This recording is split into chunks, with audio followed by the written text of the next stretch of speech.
Hey everyone, welcome to the Sith Dominion.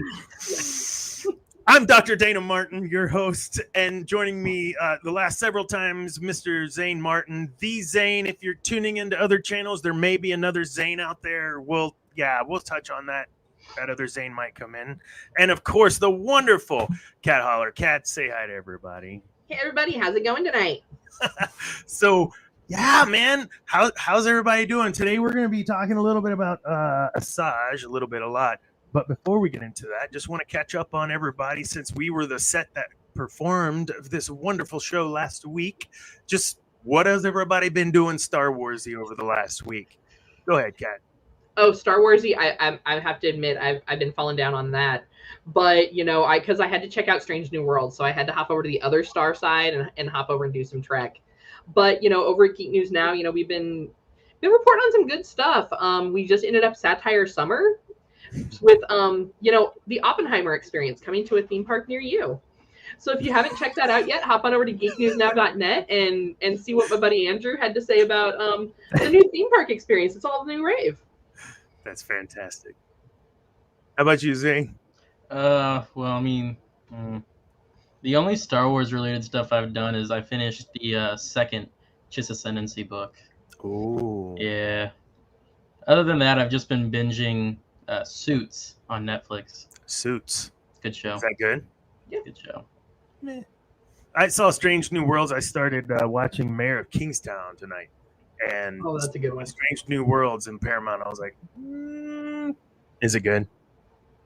Yeah, Strange New Worlds is it's pretty on point. I've been watching it since it was one of those like, let me give it a shot. I've hopped in and out of Trek over the years.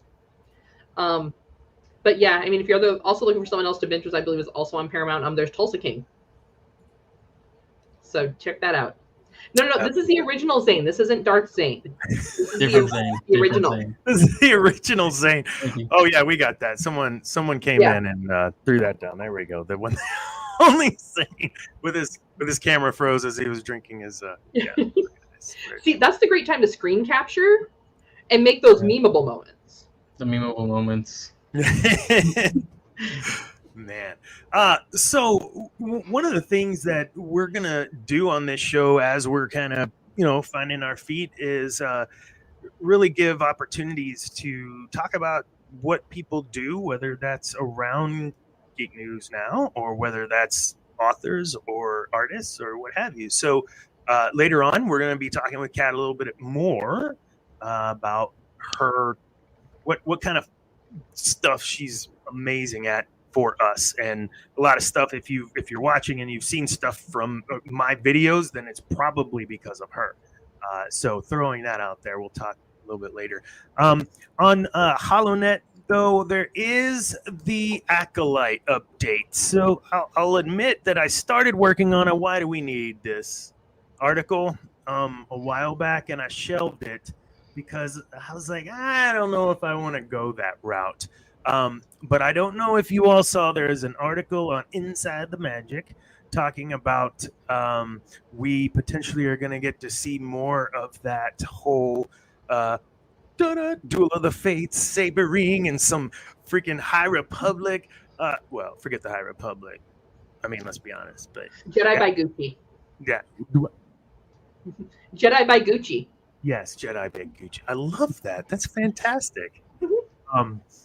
So if you guys check that out, what are you guys looking for in that? So Acolytes, I feel, is as far into the dark side as the current Mouse Overlord really wants to go. Because Acolytes are primarily associated with the dark side of the Force, with the Sith. I think it's maybe their way of dipping the toe in to see, like, we know we have these fans that are screaming for the dark side. Sure. But do they really want it? Obviously, from our posts, the fans want it. So with that being said, I think this is their way of trying to dip their toe in without committing to full-on Empire, full-on Darth Revan, Darth Bane, getting into Night Sisters. This is how they dip their toe to see if the interest is really there. I would agree completely. Zane? Honestly, I'm just excited for the lightsaber fights. that's I mean, we can agree that for basically almost every Star Wars movie, the best scenes are the lightsaber fights. Mm.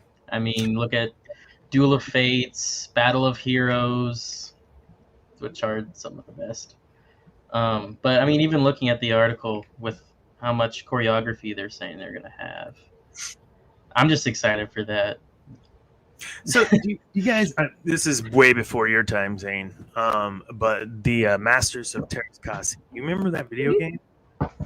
So, Vaguely. man, so I played a lot of the Star Wars Galaxies, and that was one of the paths was Terras Kasi and Master, and I'm really hoping they're gonna maybe touch on some of that too. If they're talking heavy choreo and spinning lightsabers, they could only, in my opinion, mean we're gonna get some of that too.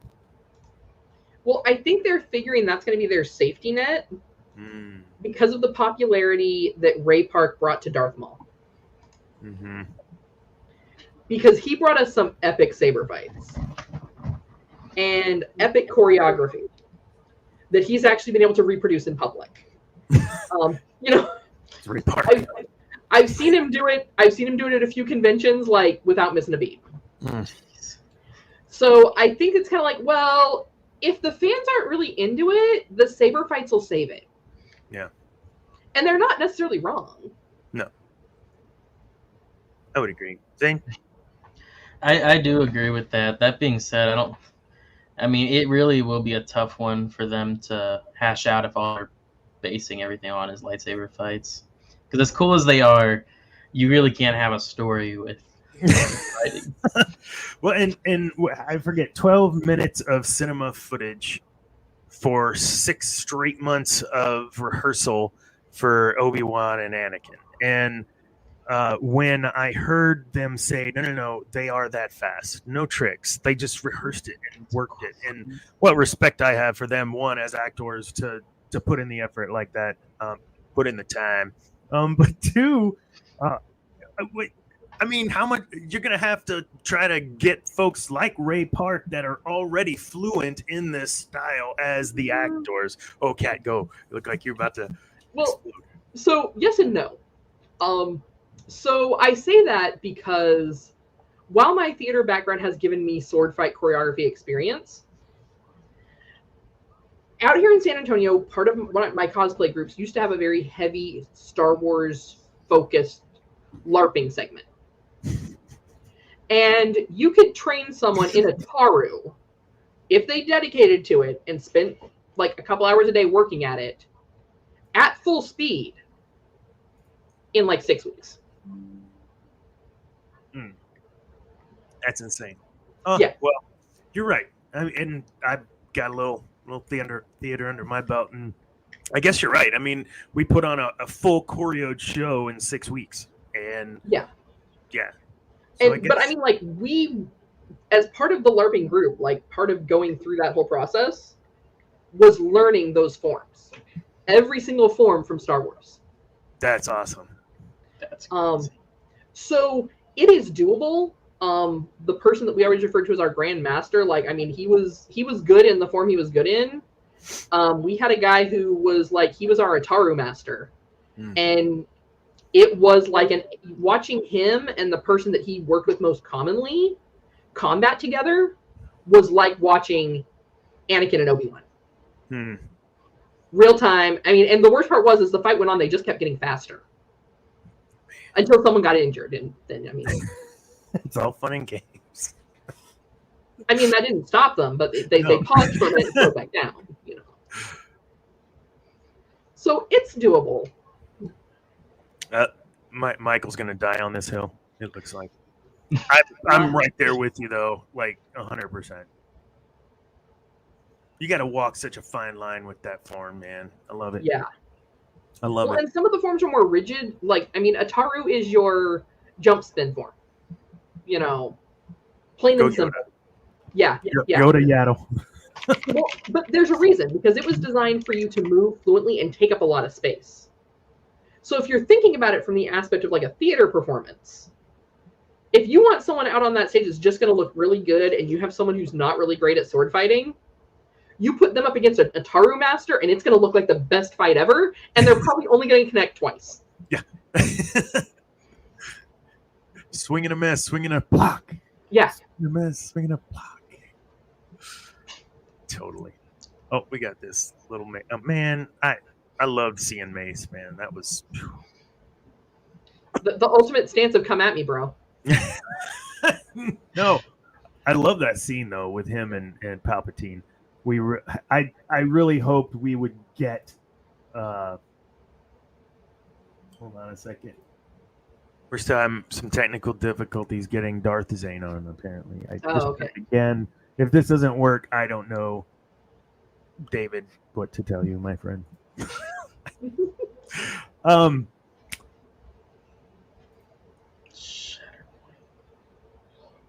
Is that Shatterpoint? Is what Shatterpoint? What am I missing? Yeah. No, the come at me, bro, is at the end when he stabs with his staff and is just like, yo. Like full open, like. When he does.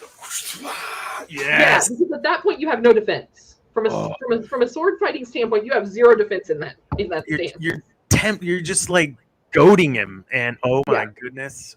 What is happening, Darth Zane? Oh, look at it. I made it. It's all good. How's it going? Nice. How you doing?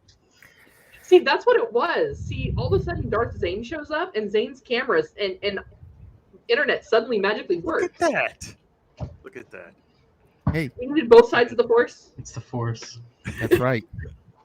David, glad that you could swing through, man. This is going to be fun. So it's only fair. I mean, I always crash your shows, so you know. Sure, why not?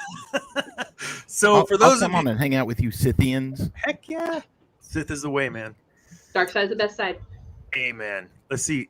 Oh, that looks nice too. Ooh. So I'm going to introduce you, Kat, because we're going to talk a little bit about you. We're changing up our whatever it's called, outline. Who cares, right? We're here to have fun. So, Miss Kat, you are quite frankly the dynamic force behind GNN, our social media, our marketing, everything that has to do with that. You're our director of social media and marketing. You bring this air of creativity, innovation, and you're engaging our entire community, whether that's MCU, whether that's the Trekkies, whether that's a Sithis. Your passion for all those things geeky and your dedication are keeping our followers informed and entertained, and we really appreciate you. So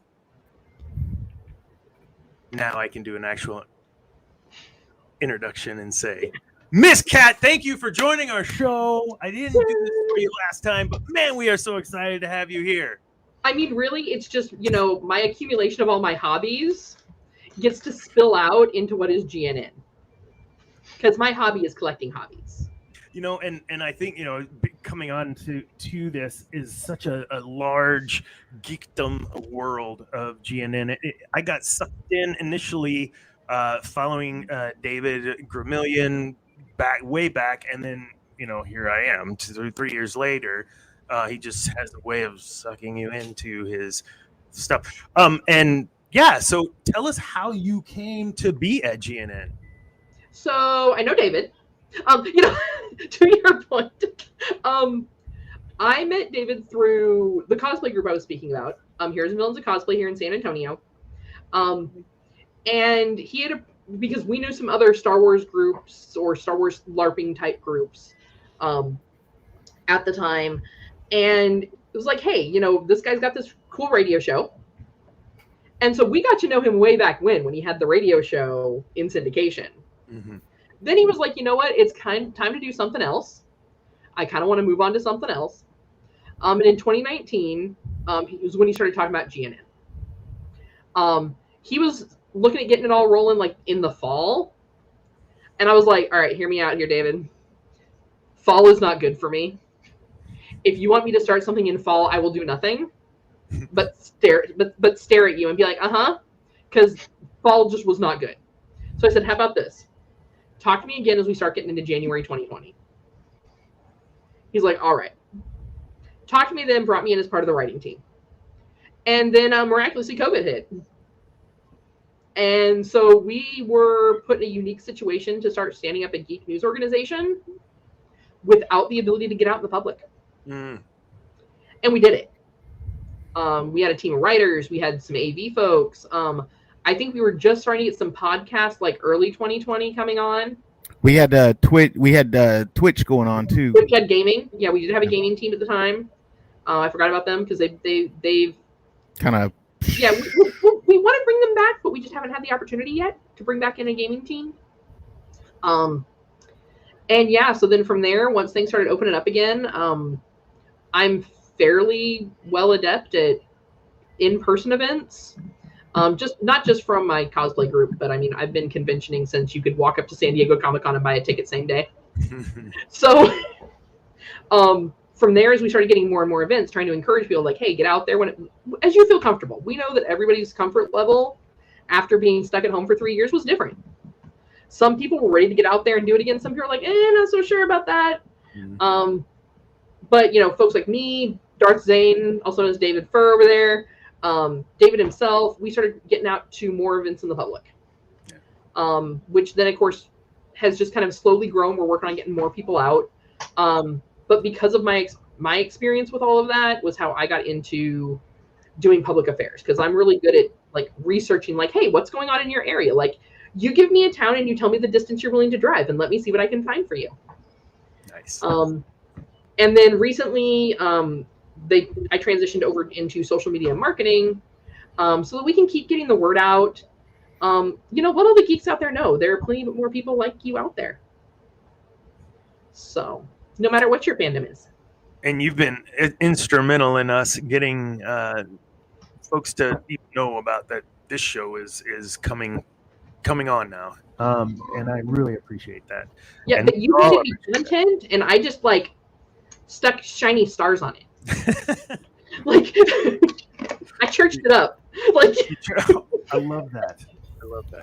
Churched it up. David, I need to introduce you because people that don't know who you are. Okay. David Furr, you have been a Star Wars geek since the beginning, I hear, and that you grew up in Star Wars, consumed with it, stayed with it, even through the dark times. I can't wait to understand that. I don't know if you'll be able to see this. This is I keep this on my desk just because for things like this. There you go. This is me in a Luke Skywalker mask cut out from the C-3PO serial. Oh my God. Back in 1980, God only knows when. I believe that was 86, sir. Oh my, that is. I didn't think it was that. I thought it was sooner than that. I thought it was prior Jedi, but man, you can make me try to go get my Burger King glasses from Empire. I've got a certificate downstairs somewhere that launches me as an honorary Jedi Knight, signed by Yoda, pulled off the back of my underoos package. Nice. You know the underwear that's fun to wear. I had Han Solo underoos, so. Man, I had no idea that's where we were going, and we are a Sith show, folks. You know? I just went there. OnlyFans, here we come. Such a That's turn. right, dude. Underoos were fantastic. Moving along. No, David, how did you get caught up in all this? So back in 2012, David Gramillion and I were both moderators for a large group. It was the Star Wars fan base, and I think he was a moderator on the main page, and I was moderating the Star Wars Lego fan base. So I was doing all the stuff for their Facebook page, and he was doing all the stuff for the main page and everything. And he got kicked from that, and I don't recall what exactly he did, but the people that were running the pages are like bat crap crazy anyway. So it's like, So I left with him.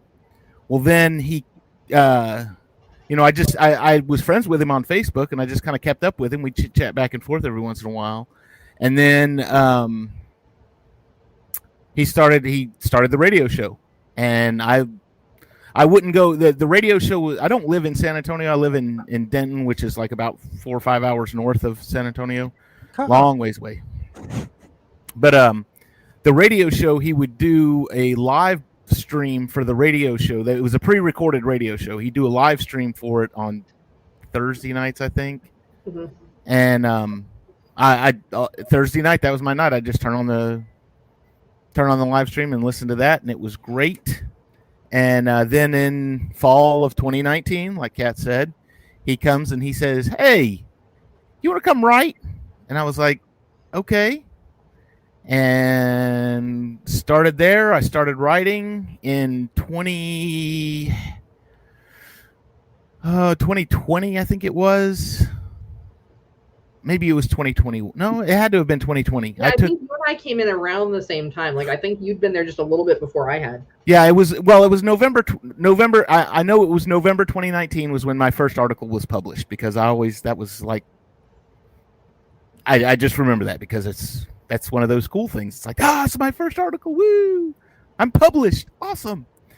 But but in 2020, or maybe it was the end of 2020.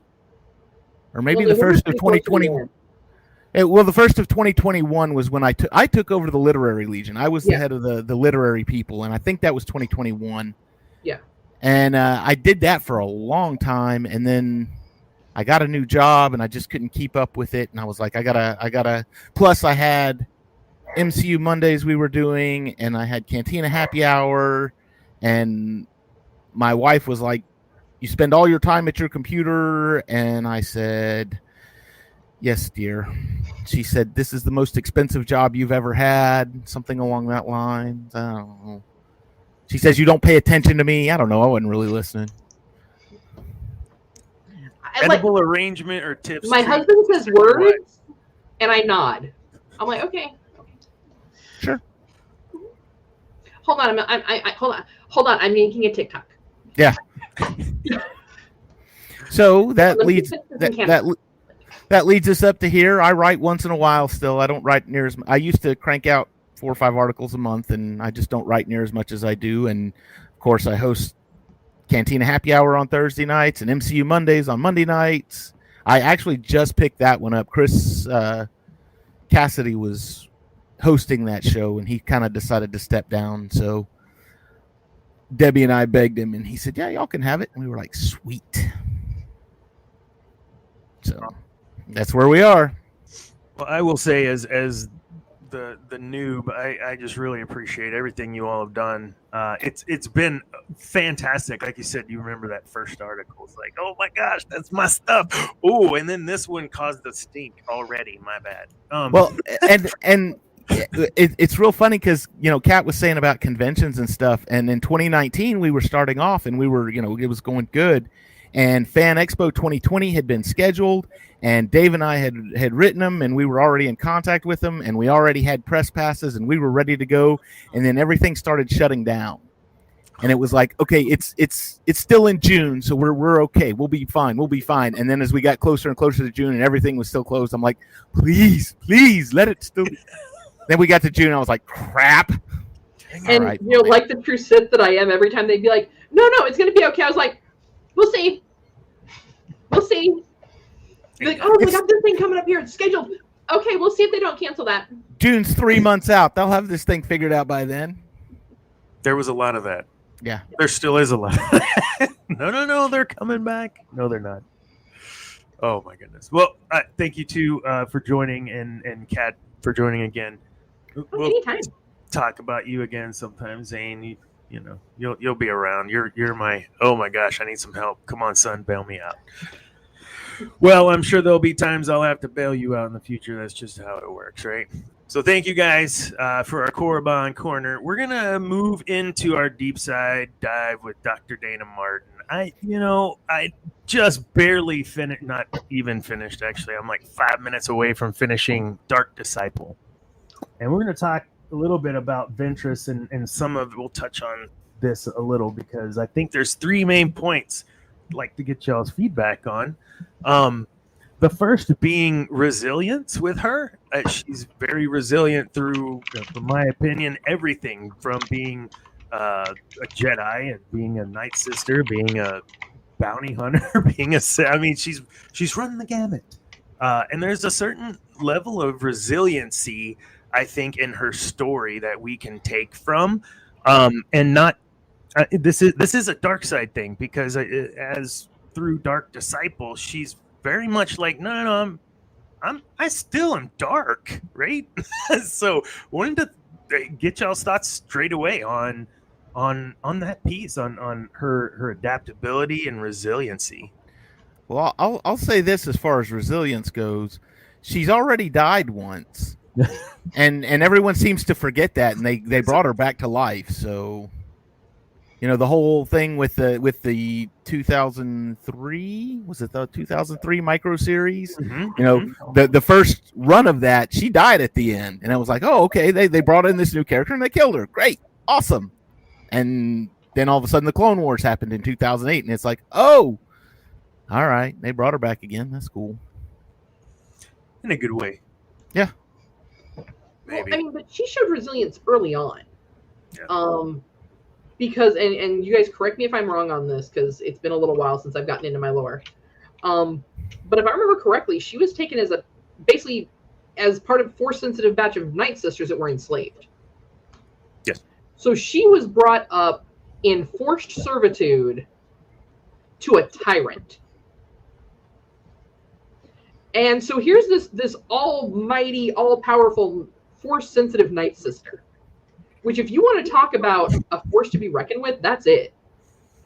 She will cut you down and then she'll hex you. It's totally cool. Like, she will make sure your afterlife sucks. Yes. But just to kind of like take this from, because Night Sisters are very much a sisterhood. You are woman, you are superior. So going from that to being enslaved and having to use some sense of humility just to survive, because the people that enslaved her, like, the outnumbering was ridiculous. Mm-hmm. And so it would be like going into a communist country and breaking the law. You are not going to run. You're not going to break out of that prison. You're not going to get a plea. You are going to become compliant. You are going to disavow everything you've known. And you are going to behave in a manner that is a shell of yourself and hope that you do not lose who you were at the beginning of that journey. That is very eloquently put. I'm sure that people on this right now can say, I've been in a job where that has been me. I've lost, I'm in servitude right now, and I just gotta get, I gotta break the rules, I gotta break the mold, I gotta do something to get out. Why you calling me out, Dr. Dana? Yeah. Why you gotta call me out like that, man? I mean, I don't know who from my work watches, but I just... Zane, you're quiet. Yeah. Yeah. Man. He's like, No, crazy, this lady uses big words. big words. Like, you know, You and your $5 words. Me understand no. they're like 350 words, Darth Zane. Oh, okay. Fine. No, in this economy, they're $5. Oh, that's true, the Yeah, inflation. we got inflation and whatnot. Sucks, so man. Yeah.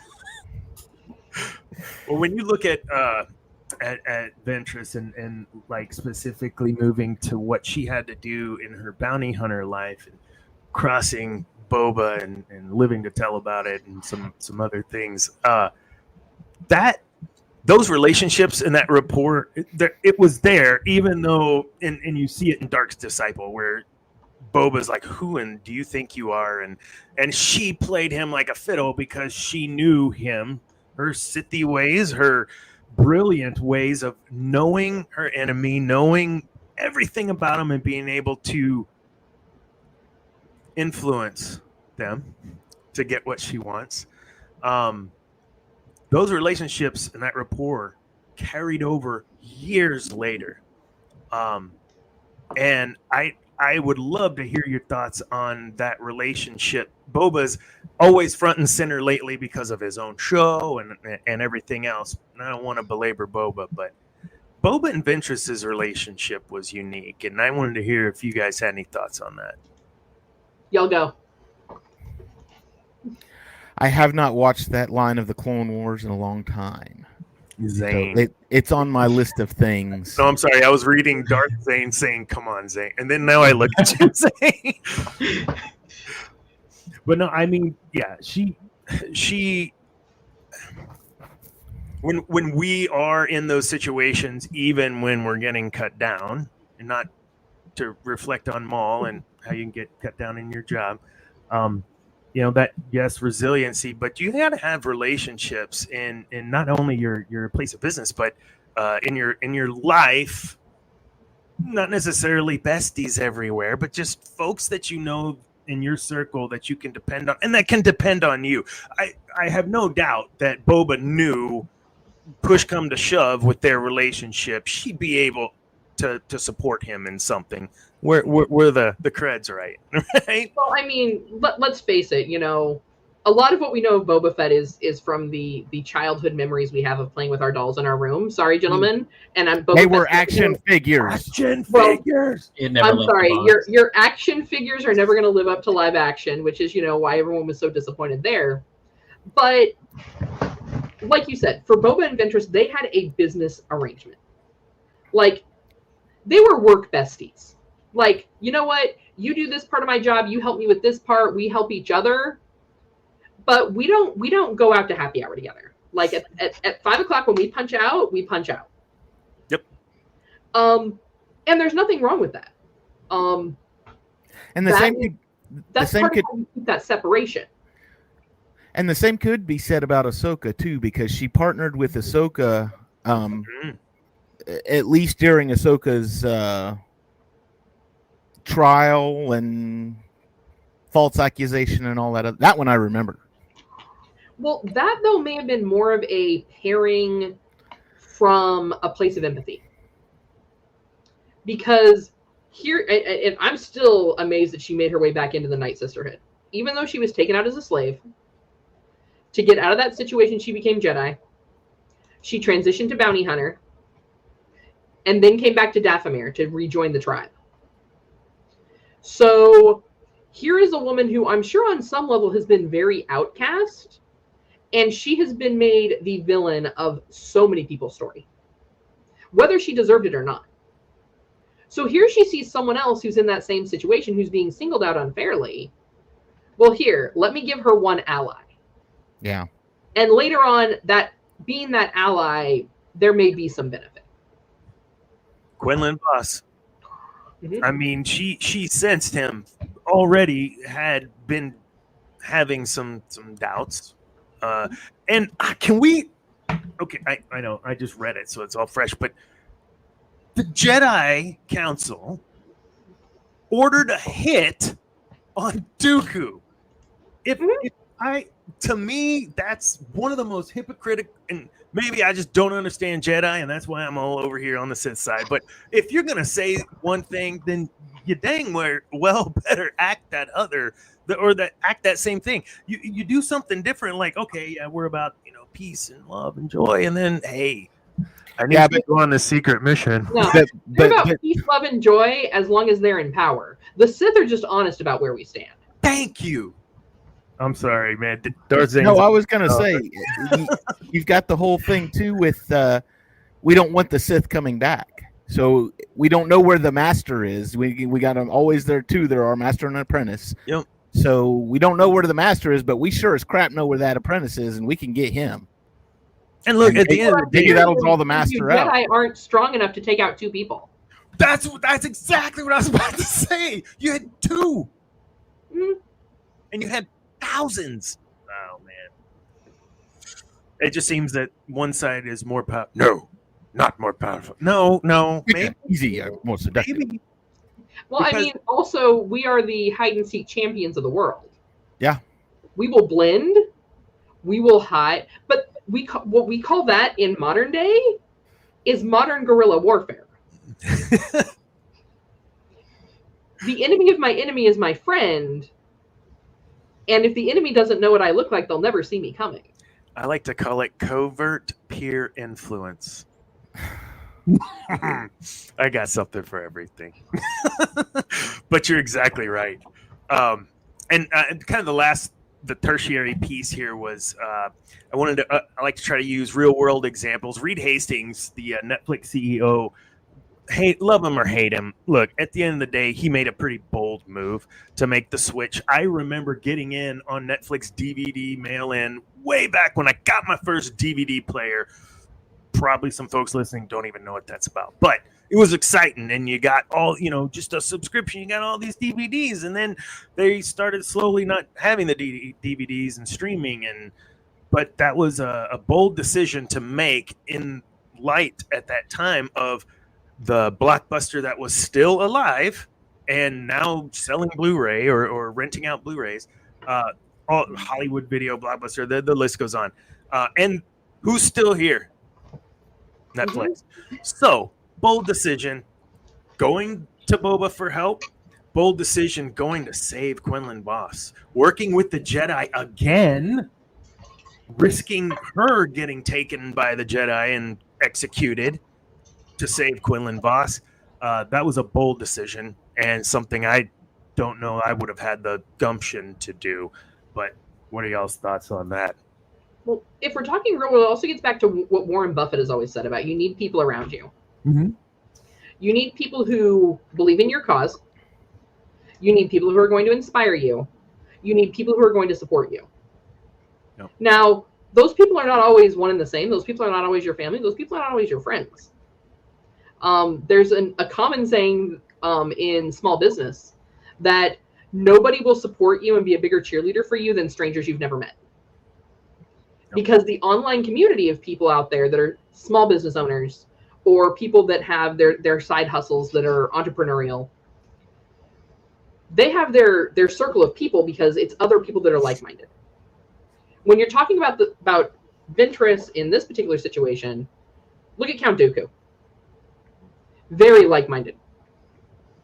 They were each other's biggest cheerleaders. So they supported each other for quite a while to accomplish those goals. So really what you really see if you really look at the Sith Empire, you see a corporation. Mm-hmm. You see a long-standing corporation. Where when you start looking at the Republic, there you're seeing more of your politicians and your smoke and mirrors. So your Sith are your movers and your shakers that are going to get it done. Your Jedi Council, those are your talkers.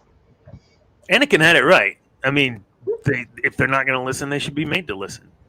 I mean, how quick would that or even because I just watched Revenge of the Sith like today, but they've granted Palpatine more emergency powers. Well, that's good. That will mean more action and less debating. We're in the no spin zone, Zane. Take it away.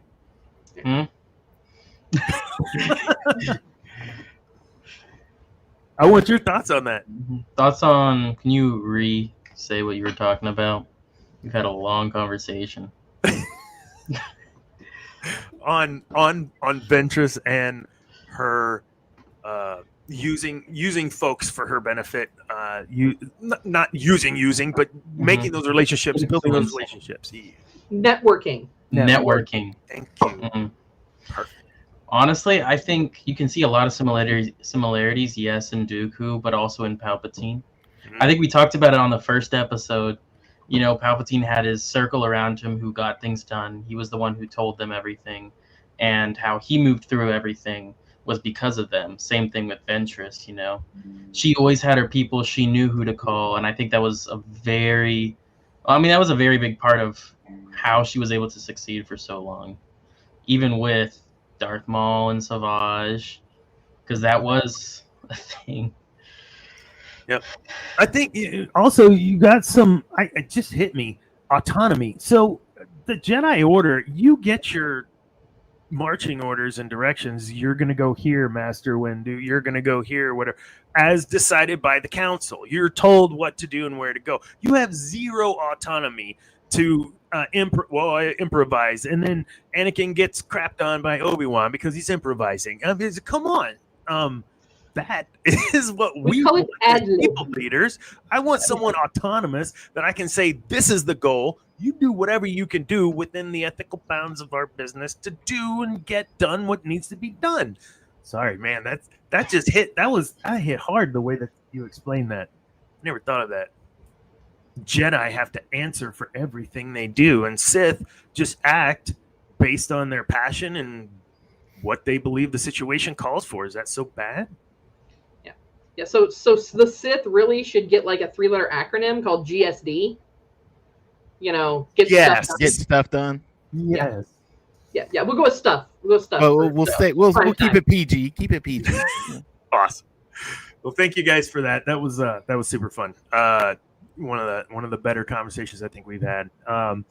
We'll move on now because man, we've been at it. But want to talk about the cover art for Dark Disciple. The picture I'm going to show you is maybe if I can do this right because I'm a new. Hey, does everybody see this? Yes. Nice. So this is not the cover art. This is an alternate cover art that I think is just brilliant. Yeah. I think there's a lot going on here, and I'm just going to let it sit here for a second. Anyone have any thoughts on it? They gave her hair. They did. Well, she Well, did no. have that tuft of hair a couple times, yeah. Yeah, in one of the original covers, it was the black, red, and white. You kind of get the inkling of like a short haircut. Mm-hmm.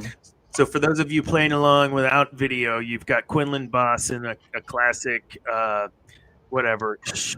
I can't. The pose. The pose. The Jedi pose. Holding The lightsaber. Jedi form 2.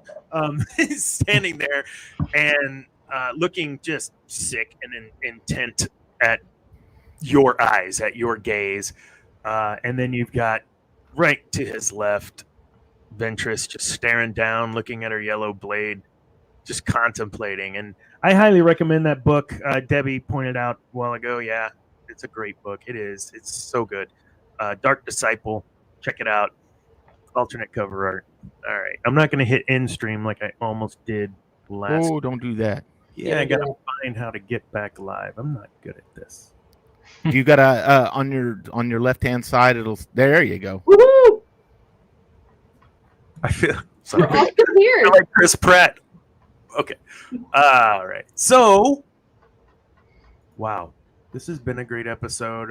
Real quick, it seemed, but we've been on 45 minutes. So, recap. We talked a lot about Kat and a little about Darth Zane, a.k.a. David. Zane has been the ultra contributor for the show today. He wins the award. He wins the award. Thank you. We talked about the news surrounding Acolyte. Real stoked about that. Maybe some Terras Kasi stuff. I'm excited if that creeps in there. And then we've got, of course, Ventress we talked about for a long time. With that being said, I'm starting to feel like, man, we could do like a month on some of these characters with lore. And I think as we push out, and we'll make sure you all that watch are engaged and know what we're doing, get some suggestions from you all on what you want to dive a little deeper into. With that being said, next week we have 2 options. Option number 1, are we going to continue down the path of Sith witches? Because I kind of promised some of that last time, but Ventress is just too big of a character to really touch on the Sithy stuff. That's what I'd like to do. If you guys want to, let me know. If you don't, I'll grab another Sith Lord. Any parting shots? What are we working on? I know, Zane, you've got a show in Wimberley this weekend. At the Lions Club Market Days? At the Lions Club Market Days in Wimberley, Texas. Go check him out. His band's pretty cool. Bo Moore and the Back 40. Yeah, that's cool. All right. And we've got Darth Zane, who has MCU Mondays, also has Thursdays, Cantina Happy Hour. Cantina Happy Hour. The light side of Star Wars. The lights. Star Wars. I love being on there. It's fun. Yeah. There's always rabbits. We're always chasing rabbits. And then Kat, who just is everywhere all the time. She's on. We're normally though on Geek Gauntlet. Geek Yeah. Gauntlet. Yep, Saturday nights, Geek Gauntlet. Saturday night. So we have represented 4 shows here. Yeah. Yes. Fantastic. Wait, can we spread the wealth around? Let some other people. No, I'm just.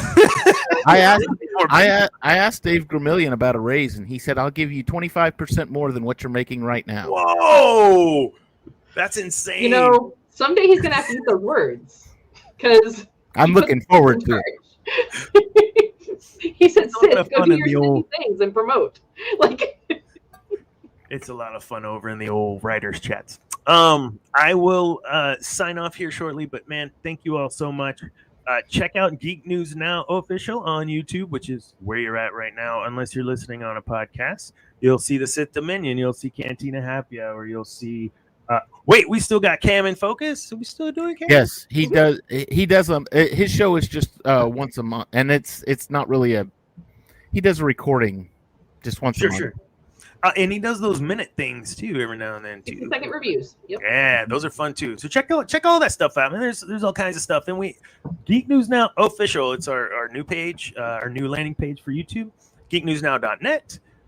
Gosh, is there anything else? Facebook, Twitter, Instagram. Facebook, Smash the like and subscribe button. Get notifications. That way you know when we're go live. Yeah. Because so for all you we've made Darksiders that out switch. there, I'm sorry. Go ahead. all the Darksiders out there that want more Sith content that the Darth Mouse probably won't give us, hey, tell YouTube that you want to hear more about that and you want to talk more about the dark side. They'll give you that content as long as you make sure you like and subscribe. Amen. Thank you. All right. Zane, Darth Zane, Kat. I'm Dr. Dana Martin. Oh, yeah. How are we signing off?